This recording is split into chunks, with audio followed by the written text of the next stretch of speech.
think if you have to run the race like 15 times or something like that, and then you get like lifetime admittance or something like Whoa, that. that's cool. Which is cool, but it's like, all right, so I have to run the next 15 years in a row, and then by the time I'm fucking 45, I'm fucking done, dude. I'm in my easy chair at that point. I'm retired. AI is taking my job. I'm collecting some sort of government AI stipend or something for people who lost their jobs to AI. So I'm like, yes, thank you. Thank you, Master. Thank you, Master. Thank you, One, Master. 2, 3, 4. These boys only want the best of. They want the cream of the crop. They don't want none of that Michael Bay shit. They want the shit that pops. Oscar bait, black and white. Maybe something French. If it's got more than one explosion, honey, put that shit on the bench. Oscar Wieners, Oscar Wieners, Oscar Wieners. These boys are the Oscar Wieners. Yum, yum.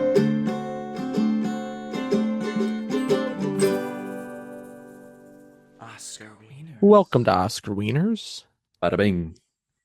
the only show on the internet where Hollywood's biggest night hates colonialism, hates colonization, hates Amen. empires Fuck them. who dare steal land. Star I'm saying this Wars. sarcastically. Yeah, Star Wars. I'm saying this sarcastically, but we actually do feel that way. Yeah, can't stand the Empire. Fuck the Empire. Fuck the Empire. Emperor Palpatine deserved to be thrown into the core of the second Death Star. Yeah, and then come back to life somehow. And be Spoilers, Rey's I guess. uncle. Or whatever. Which I loved. Which was universally loved. Everybody loved it. Everybody was like, that was the best one. Yeah, absolutely, absolutely. I am freaking freedom. Wow. Can you even make that assertion? I'm Freedom 90. That's nice. And I'm John Gandhi. How about that? Like John Candy. Who? Got it. No, I'm Michael. He's Ander, and this is a podcast where every week we pick a best picture wiener at random and try to figure out if it's best picture wiener-the. Maybe let's think about that one. And this week we are talking about the 1983 Best Picture winner, Richard Attenborough's Gandhi. Based on, have you heard of this man? Who? Mahatma Gandhi? Who could have guessed? The famous pacifist, kind of revolutionary, I guess. Would you call him a revolutionary? Yeah, right. Yeah, that's a good little business card. Yeah. Hi, Ander Andriatis, pacifist revolutionary. That's pretty cool. Sick. I will fast for you if you need me to. We'll fast on a dime. Fastest fast in the West. Yeah, so it's about Mahatma Gandhi's life. Well, it's kind of starts in the like kind of when he's like in his 30s, 1893. Yeah. We don't start we don't see baby Gandhi. No. We started with him as a young lawyer, Mohandas Gandhi, before he I guess he gets his new title or his new name. Right. And he's traveling. Suited up. He's suited up. He's a British raised guy. Yeah. Hair. Huh? So, sorry, he's got hair, I'm saying. Right. He doesn't have his iconic look. He eventually comes into his iconic look. Right. I like that they just like kind of like cut back to him, and then every single time they go back to Gandhi, he's just like added a new element to his look. Or it's like, okay, he shaved his head. It's like, oh, okay, now he's got the robe thing. Okay, now he's got the staff going. You watch him go from like really dressed up, like, because he's like a lawyer in England. Watch him go from a lawyer to like becoming like a member of the proletariat. He's like, I have to dress as the poorest people Yeah, in the world out of solidarity. right. I'm not wearing any British made Yeah, clothes. which is so fucking sick. That's That cool. was pretty sick. Yeah, He like makes his own clothes. That's cool. yeah. Um, I might start doing that. yeah, fuck it. Next time you see me, I'm gonna have made like probably a belly shirt. That's the farthest I'll have gotten. Nice, pretty good, impressive Yeah. still. My nipples will be out. So yeah, it starts. He's traveling in South Africa. Um, this is pre like him being revolutionized, or I get radical pre radicalized. Mhm. He's on the train in South Africa. Yeah, A heavily segregated, heavily prejudiced place. White South Africans and black South Africans. And some white people on this train see him. He's in a car. He bought a ticket. He's a lawyer. He has every right to be there. You know, to him, he has every right to be there, and he does. But these white people are like racist, so they're like, "Hey, get off the train." And from there, he's like, what if I, what if I threw a brick through the window yeah. of this Metaphorically, fucked up world?" yeah. I like that. What did you were you familiar at all with like anything to do with Gandhi's? I knew like yeah, like for me I knew he fasted. I knew he did like a fast Yeah, protest kind of thing. I didn't know why he did it. I just knew that he I also did not know. Yeah, yeah. same. I was like, I'm hoping to learn a good deal from this historically. I mean, that's the goal of any biopic, right? Yeah. And I did. It did lend a lot of historical context to important events in India during the time of 1935 to say, kind of like in the, I think maybe the peak, maybe like 1943 ish Yeah. was when Gandhi died. And I was just hoping to learn a little thing or two, and I did. I thought it was very informative. Um, from what I understand, it seemed fairly true to life. I mean, with any biopic, you're of course assessing how accurately they depicted the person themselves. Um, and I do have to complain a little bit and say that honestly, in general, we got to stop mythologizing people. I don't think this film really does any. I don't think it really makes any earnest attempt at portraying the nuances of God. Like there was no interest in saying he slept naked with his grandniece to try and test his willpower. That was removed. A lot of there were some unsavory things about Gandhi that honestly I'm not sure how worth it is to dwell upon because he's had so many valuable contributions to protest and to independent India and all these other things. And the movie just chose to focus on that and that alone, which I think is a bit of a demerit. You know, the movie does not make any effort to showcase any other aspect of his life other than here is a man who is striving to achieve Indian independence and tear apart the caste system, which are all things that he did seek.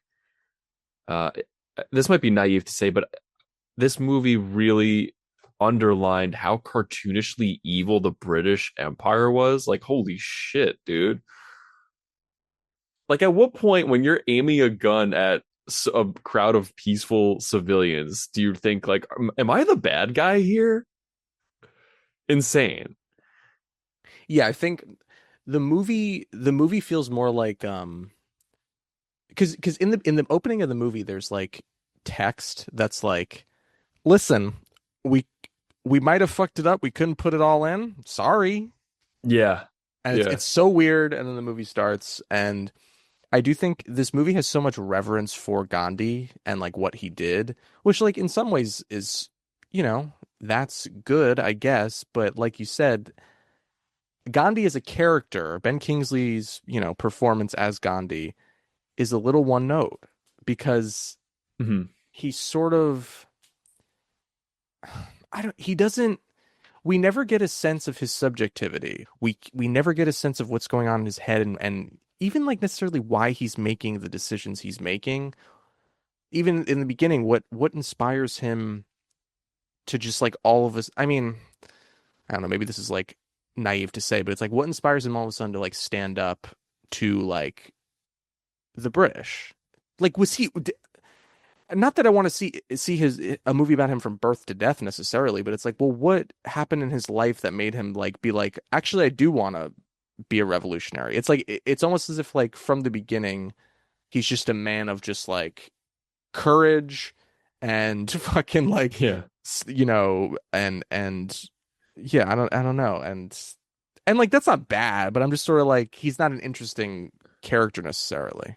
100% agree. Like the movie portrays him as almost in almost every sense as completely resolute in every decision that he makes. There's no conflict, and it makes for an uninteresting character, unfortunately. Like as important as he is to our world, honestly, he's portrayed as rather boring.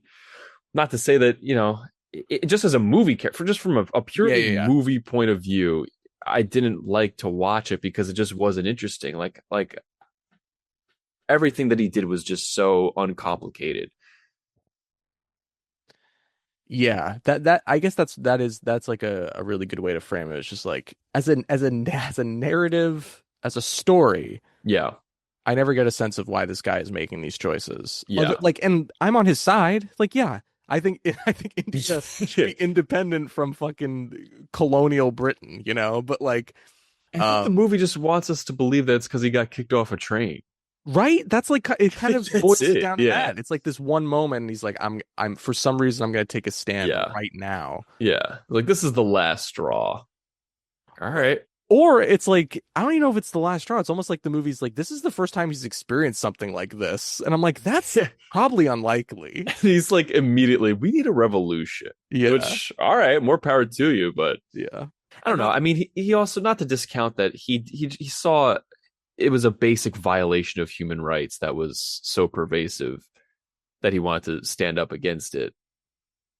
But you're right. Like you think cinematically you would be presented with some sort of example or insight into what his psyche is, or give me something. I feel like, the movie should be showing me who Gandhi is, or at least an interpretation, the filmmaker's interpretation of who Gandhi is. I feel like I didn't really get that much. Yeah. Like this movie made me think of like Oppenheimer, which is like an incredibly complicated biopic Yeah. about a guy. I mean, it is in some ways completely opposite because it's like, well, Gandhi Gandhi almost basically single-handedly freed India from England, whereas fucking Yeah. Oppenheimer ruined the entire world. Oppenheimer gave Josh Peck the power to nuke entire cities. Yes, but like I just think the way that movie is so tuned into Oppenheimer's like point of view and like his subjectivity Mhm. is to me is like something that's missing from Gandhi. Honestly, the biopic is a genre. This is really doing the Oscar Best Picture winners is really the only time I've ever forayed into that category. Yeah. I don't like biopics very much. I'll be honest, Yeah, I think for the most part. because I mean, there's no. I can't get mad at a biopic for not having narrative cohesion because sometimes that's just how real life works. But sometimes I want a neat little bow or like fun character moments or like I want fiction, Whereas I guess in this, it just serves a different purpose where I'm supposed to learn about the person that they're depicting, which I feel like I did, but I'll be honest, it was boring, Oh, long. okay. Well, here's the thing that with all that being said, Yeah. like that's kind of my big problem with this movie. I actually think this movie's pretty good, and I actually would recommend that somebody watch it. Okay. Because I was entertained, I was thoroughly engaged the whole time. I think even despite his lack of like kind of depth as written, I do think Ben Kingsley's performance as Gandhi is pretty good. Like I Yeah. think he's really given it his all. Um Nobody really laughs or smiles. I don't know. Not that they have to, but there's not a lot of joy. I Yeah. guess not that there should be, but I don't know. It just feels very one note. Especially in terms of like, yes, Ben Kingsley does deliver a convincing Gandhi performance, but there's not a lot of highs and lows. It's all very kind of middle of the road. All the performances, pretty much across pretty much every character, like nobody really pitches up or pitches down. Like it's all very even toned. Just in terms of line delivery. There's nothing really You that didn't think Martin exciting. Sheen was sizzling off the screen? Why the fuck is Martin Sheen even here? Yeah, I thought he was a mostly irrelevant character. What happened to Charlie, the priest that he became friends with? Who was in? Isn't he in Chariots of Fire? Yeah, Yeah. that's where I knew that fucker from. That's where that white bread ass whole persona. Um, And he was also a devout religious freak in that movie. he leaves because he's like, I feel like my presence, my my my proximity, my close proximity to you, I think will affect your cause. Being like a white guy. He's like, I don't Yeah. think I should be here. I thought And it was like, the opposite. I thought Gandhi was like, you should fuck off, pal. no, Gandhi was actually. I think maybe Gandhi was like, yeah, I guess so, but I think it seemed like he was sad when he left. I don't know. Yeah, they're buds. They're pals. They're friends. Soundtrack is pretty good. I Fucking like a Ravi Shankar, Yeah, fucking I like a little sitar, sitar. Yeah, he's ripping that sitar for sure. so good. Yeah, There's that one time where it's when Gandhi he's like, I have to see India. Like, I have to like ride the train all over this place. And fucking Ravi Shankar fucking just lets loose yeah, during baby. this train montage Yeah, across India. And it's so fucking cool. yeah, it rips. Yeah. That does rip. An interesting turn is like, because, Gandhi is able to unite, like I said a little bit earlier, like he's able to unite people across like, the various, uh, beliefs and faiths in Yeah, India. Muslims, Hindu, I think Sikh also, right? Like he's able to unite them against like a single cause, which is like we have to get the British out of here. But then once India gets its independence, I think it's interesting. I mean, it's I assume it's what actually happened, pretty faithful to what actually happened. Like immediately people like Hindus and Muslims start fighting each other, yeah, like killing each other, and like they're basically at war with each other. yeah, And then like who's gonna like kind of be the kind of dominant group in India? yeah. Gandhi Kind was basically like, let's get rid of the British, and everyone was like, yes. And then he was like, let's get rid of the caste system. Everyone was like, right. yes. And it's like, also, Hindus and Muslims should be nice to each other. And everyone was like, no, we're gonna Are you fight. fucking kidding? You fucking crazy, dude. And I just think that's interesting to be like, just think about historically. It's like it's just wild that it's you fight for something Yeah, as huge as like getting rid of an entire colonial power, and then it's like then all this infighting breaks out, which I mean yeah, it's just like so human. And then that's when Gandhi does his second fast, and he's a much older man, and is like his like organs are failing. yeah. Do you think he was starving himself to send a message, or was he just depressed as hell? That's a good point. Yeah, I did. I think he was kind of just sad.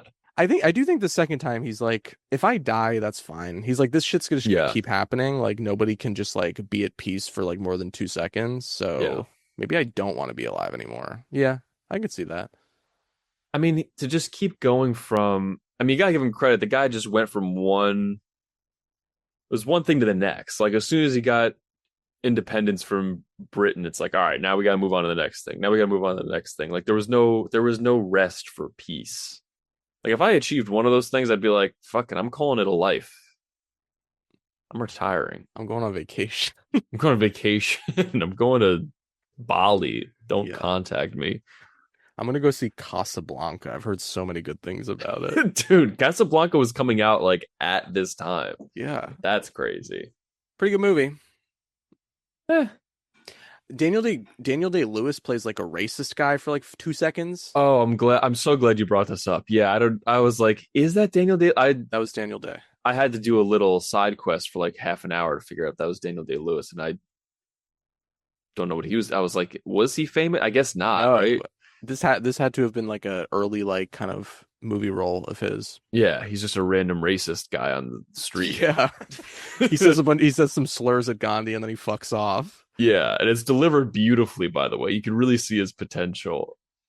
I actually heard he went method. He was racist just in his life for 9 months Yeah. before he portrayed this guy for 90 seconds. Basically, what I did was I taught myself to be racist. Is he British? He's not British, right? No, I think he's American. People are Okay. like, "Oh my God, Daniel Day, he's such a good actor. He's so method. He hurt so many people probably, and that's good." I'm done. That's Gandhi. That's Gandhi. That's him.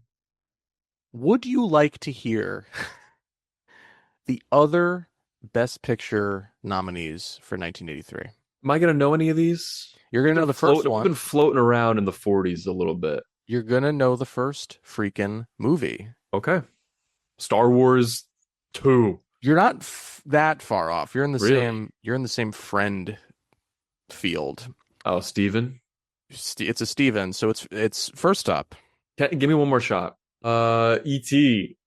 Correct. Yeah, let's go. It is Steven Spielberg's best movie.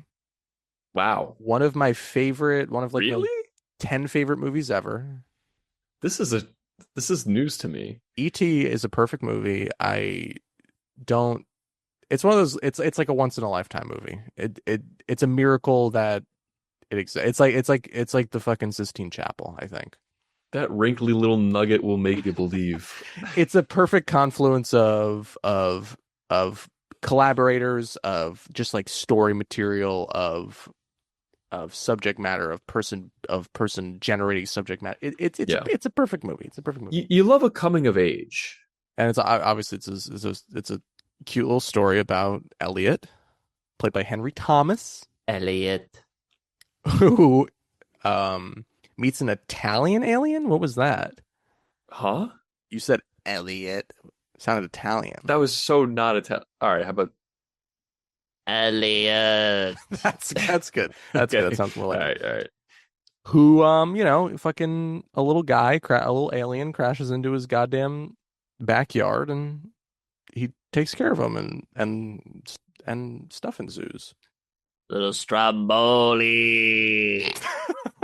Io sono on my bicicletta. Pronto, phone home. Italian? That's really good. That's really Yeah. good. Thanks. Thank you. Do you like E.T.? I haven't seen it since I was a kid. I did have a very oversized ET stuffed animal that I at the same time liked and feared. Yeah. I did like it because like you squeeze a little finger and it would light up and it would say like phone home or whatever. But it was big. It was probably like the same. I was small. This thing was maybe like 3 feet tall. Holy shit. Yeah. Who got you that? My sick and twisted grandmother. I don't remember much about the movie. It's rules. That's Yeah, you should see it. I do remember I liked it. I should probably see it again. Yeah. Although I don't know if it had the same. Is it for children? Yeah, it's meant for it's meant for all ages. Okay. Thanks, Fucking MPAA. E for everyone. Thanks. All right, cool. I'll watch it. Perfect movie. Better than Gandhi. Next up, we have Missing. That sucks, right? How about it's missing any sort of life or action or joy? It is Costa Gavra's Missing, Okay. based on the real life experiences of Ed Horman, A conservative American businessman travels to Chile to investigate the sudden disappearance of his son after a military takeover. Accompanied by his son's wife, he uncovers a trail of cover-ups that implicate the U.S. State Department, which supports the dictatorship. That actually sounds fucking cool. Yeah, I don't know. What the fuck is your problem? I don't know, man. I don't mean to be this way. It didn't spark my fire is all. You got Sissy Spacek, I don't know who that is. Jack Lemmon. John Lennon? Jack Lemmon was in fucking The Apartment. Oh, okay. I do like The Apartment. Right? The Apartment's a great movie. Am I Yeah, it's a wrong? great movie. I don't know. Sounds good. I added it to my watch list. Okay. Next up, we have, you've probably heard of this one, I hope. It is Sidney Pollack's Dustin Hoffman starring Wow. Tootsie. Hey, I've heard of this. Yeah. I don't really know what's going on, but I've never seen it. I know people say it's like amazing or whatever.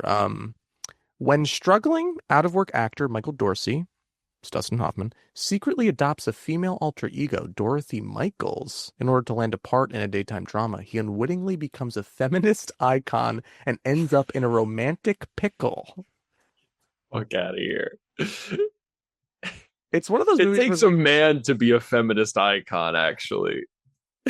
That's an insane message. on paper you're like, this sounds insane, but it's like beloved. I would watch this. This sounds off the walls. Yeah, I'll definitely see it one day. Yeah. And finally, we have the Paul Newman starring, Sidney Lumet directed, Hmm. The Verdict. Ever had one given to you? No, I am a free walking man. Frank Galvin is a down-on-his-luck lawyer and reduced to drinking and ambulance chasing.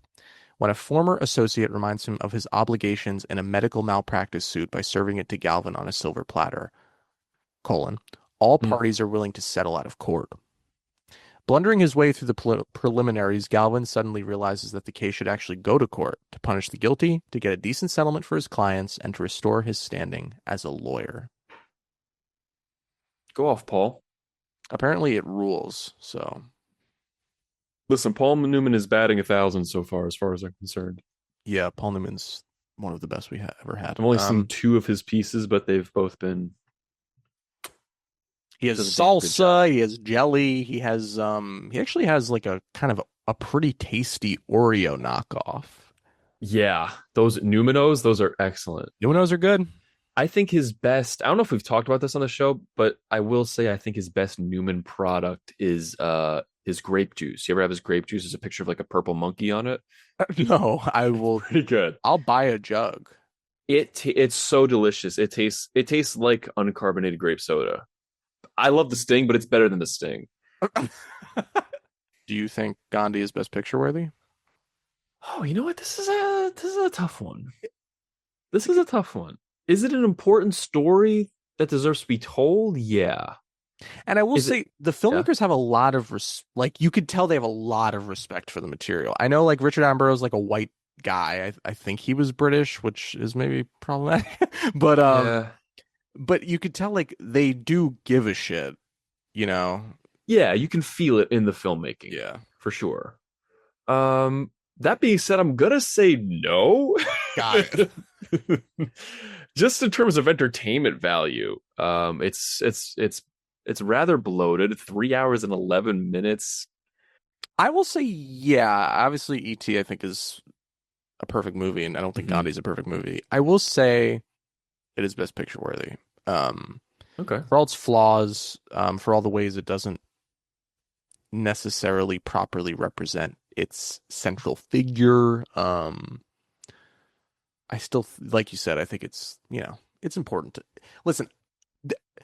Is watching this movie better than like actually like doing a good amount of research, not just on Wikipedia, of Gandhi, of the history of Indian independence? Yeah, of course. Yeah. But if you're in a time crunch, you're busy, I have to imagine this movie is a pretty good way to like get the truly surface level bare minimum facts. Do you want to hear what the internet has to say about this film? Sure. Give me the name of, in order to maintain the anonymity of this person, give me the name of, your favorite cricket player of all time. What are you talking? I don't know cricket players. Name your favorite cricket player. I'm getting help from the audience. Jiminy Sure. Cricket. Okay, Jiminy Cricket says 1.5 stars for Gandhi. Damn. Gandhi is the most goated revolutionary ever. Unfortunately, what makes him so based is exactly what makes this movie so boring. Too much talking, not enough action for a political movie. Gandhiism is lit, unless it's in a 3-hour movie. Doesn't change the fact that he's a top 5 person to ever exist. That actually is a really good. Yeah, it's like a guy just not eating isn't super interesting Right. as a political movie. Yeah. Is it historically relevant? Yeah. But I don't know. Do I need to see it? Not sure. I do like all the hype beast lingo dropped in there. Yeah, Is Gandhi top 5 guy of all time? probably not. Who's in your top 5 guys? Probably Chester Cheeto, John Madden, John Madden. Okay, Yeah. it's good. Yeah, that's solid. Dak Shepard, Okay, that's a good pick. Yeah. Toby Keith, Yes, dude. and Rod Stewart, I guess. Yeah, that's a great top 5. That's a solid top 5. Give me the name of another reviewer. Actually, sorry, don't give me this person's name. I have to tell you this person is Big Fred because it is relevant to this review. Also relevant to this review is he chose to write it in a sort of southern twang. So I'm going to read it as such. 0.5 star. Big Fred got this movie in the mail today on DVD as a gift from Chonks. Don't know who Chonks is. Lordy Lou, was I surprised. I called up Sally Salamander to come watch it with me, but I was informed that she had a date with Uncle Oppenheimer. Lordy Lou, I got so upset that my big old lanky giraffe soul left the pumpkin it was trapped in and instead got trapped in a banana. I tried to cheer myself up by watching the DVD of this movie that Chonks sent me. Don't know who Chonks is again. But when I put it in my player, it turned out to be actually a bootleg DVD of Moana 2. Lordy Lou, I think I'll write reviews like this for a few years. Is that fucking Kevin Spacey from fucking House of Cards? Cluck-a-doodle-doo, did you miss me? Let me hit you with one more. Can I give you one more? Guess. This person's username is a famous television game show host. I don't feel comfortable saying his name, but just know that it rhymes with Peagus Pilbin. Peagus Pilbin says 2 stars. Call me a fake cinephile, but imagine if I didn't have to bump this up to 1.5 speed. Wait, read that back again? Peagus says, call me a fake cinephile, but imagine if I didn't have to bump this up. Imagine if I didn't have to bump this up to 1.5 speed. Got it. See, to me, this is not a skipper. Ziegfeld was a skipper. Like you could just like skip stuff. You like put it on 2x speed just to see what happens. It would. I didn't do this, but I almost feel like you could. You shouldn't. But could you? Disrespectful.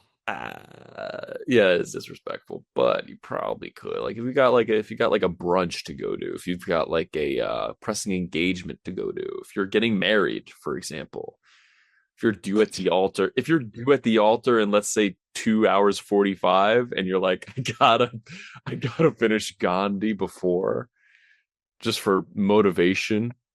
I think you could safely bump this up to 2x to 1.5 in an emergency situation. Those are all the reviews? Yes. Well, thanks for those.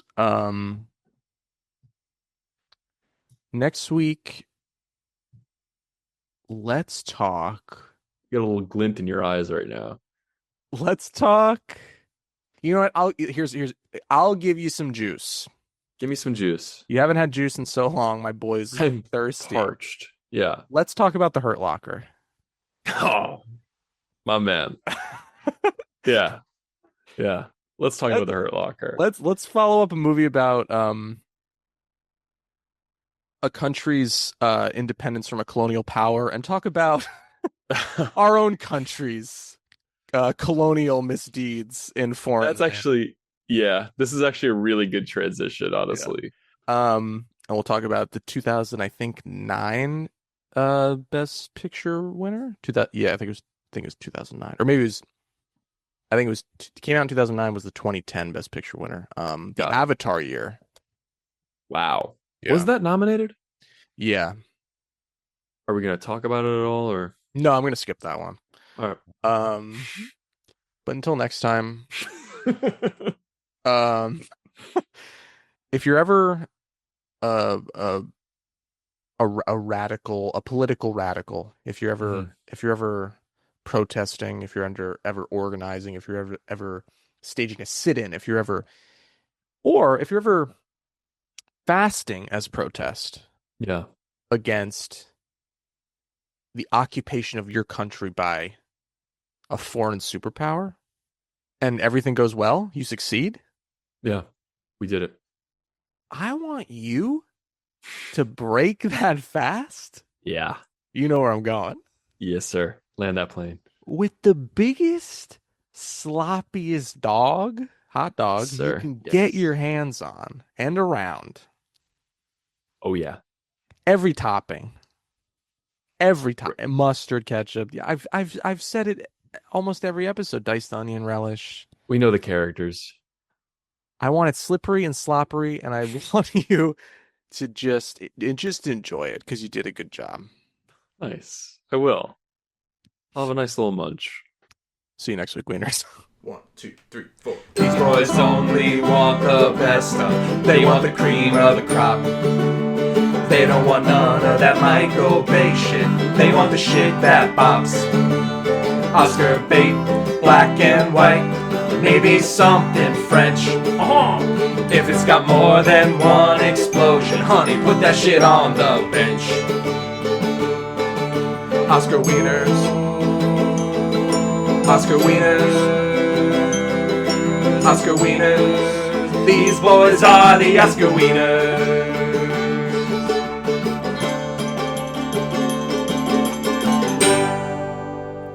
Oscar Wieners. Did our country invent the hot dog? Great question. Probably not. I'm going to say Germany. Yeah, I'm also going to say probably Germany. Yeah, so while sausages and sausage-like foods have existed for centuries, the specific hot dog as we know it, a sausage in a bun, is credited to Charles Feltman. Feltman, a German immigrant, sold these sausages from a cart at Coney Island in 1867. Yeah. That's U.S., baby. That's us. That is U.S., but he was a German immigrant. What do you have to say about that, fucking Trump? That's on American soil. Yeah, that's right. I guess immigrants, baby.